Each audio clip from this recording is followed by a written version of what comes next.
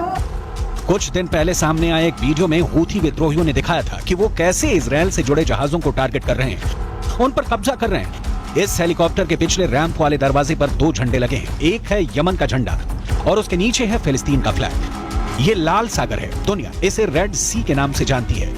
देखिए रेड सी में क्या हुआ। हेलीकॉप्टर किसी तरह जहाज की रफ्तार से रफ्तार मिलाकर आगे बढ़ता है और इस शिप पर उस जगह पहुंचता है जहां ये जहाज पर उतर जाए।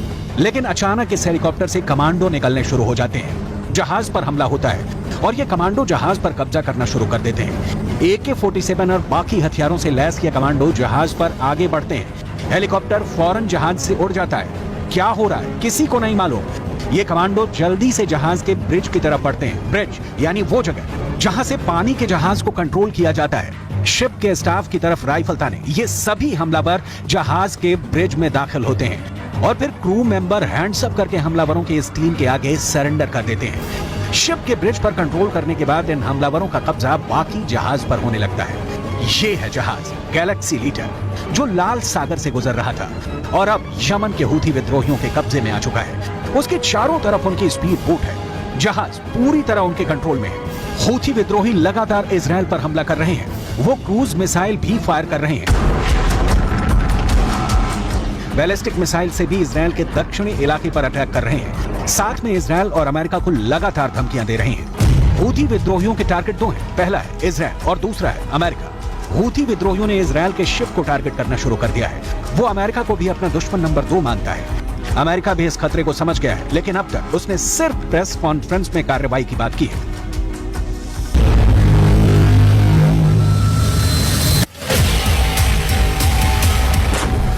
गाजा में चल रही जंग के बाद दुनिया में कारोबार के लिहाज से हालात कितने गंभीर हो चुके हैं, इसका खतरा सब महसूस करने लगे हैं। इजरायल ने दुनिया के प्रेशर के सामने झुकने से मना कर दिया है।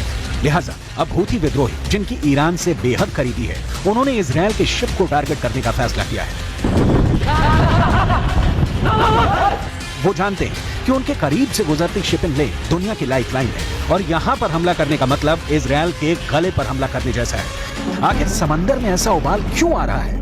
अब यमन के हूथी विद्रोहियों ने इजरायल और उससे जुड़े जहाजों पर हमले तेज कर दिए हैं। यानी अदन की खाड़ी और लाल सागर में अब कार्गो जहाज के 2 दुश्मन तैयार हैं। यमन के हूथी विद्रोही जो गाजा पर इजरायल की बमबारी रुकवाने के लिए इजरायल के जहाजों या उसके लिए माल ले जा रहे कार्गो शिप को टारगेट कर रहे हैं। ये दोनों अदन की खाड़ी और लाल सागर में जहाजों को टारगेट कर रहे हैं। यहीं से एशिया की तरफ से यूरोप को रास्ता जाता है। दुनिया की सबसे अहम शिपिंग लेन मिस्र की स्वेज कैनाल से गुजरती है। अगर इस शिपिंग लेन की तरफ लाल सागर से होता हुआ जा रहा रास्ता ब्लॉक हो जाता है तो ये रास्ता 6000 किलोमीटर लंबा हो जाएगा, क्योंकि तब समुद्री जहाजों को अफ्रीका का चक्कर लगाकर यूरोप पहुंचना होगा। अगर इजरायल जाना है तो रास्ता 10,000 किलोमीटर तक ज्यादा हो जाएगा। 3 से 5 दिन का सफर और लंबा हो जाएगा। ज्यादा फासला यानी ज्यादा लागत, ज्यादा वक्त और कारोबार पूरी तरह चौपट। यही है यमन के हूथी विद्रोहियों का टारगेट, क्योंकि वो गाजा में बमबारी का बदला इजरायल के जहाजों को बनाकर करना चाहते हैं और ऐसा उन्होंने करना शुरू भी कर दिया है।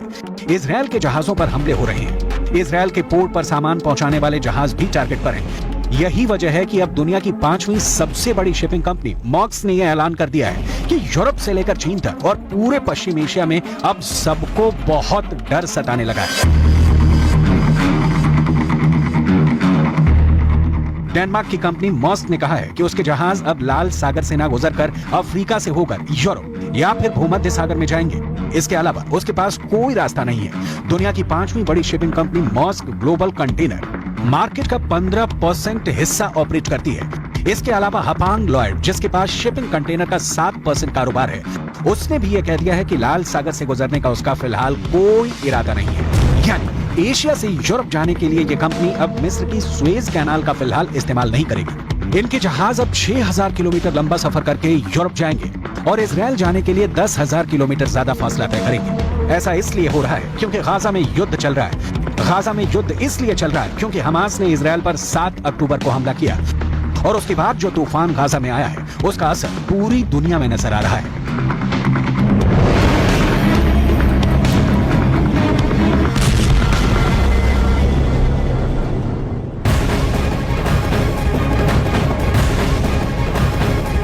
बड़ी खबर दक्षिण कोरिया से। दक्षिण कोरिया के विपक्षी नेता ली जे म्यूंग पर बुसान शहर में जानलेवा हमला हुआ। ली जे म्यूंग पर एक अनजान शख्स ने चाकू से यह हमला कर दिया। हमलावर ने उनकी गर्दन